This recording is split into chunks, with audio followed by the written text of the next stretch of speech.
Welcome back to the LusoCAD for Beginners course by Structural Academy. In this video we will go over the Polygon command, which allows us to create closed polylines with equal distance sides. When we select the Polygon command by typing POL, LusoCAD will ask us how many sides the polygon will have. We want to create a 6-sided polygon this time. Next we will be asked the center point. We can then choose if we want the polygon to be inscribed in circle or circumscribed about circle.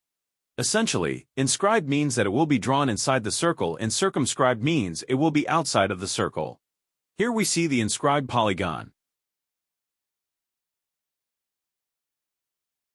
And here we can see the circumscribed polygon.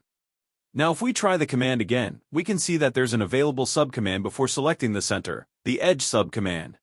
By typing E, we can start the polygon from one of its edges, instead of the center.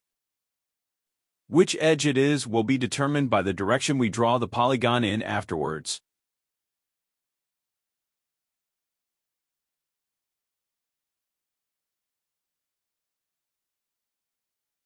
That's all for the Polygon command. Keep watching to understand even more commands in LusoCAD.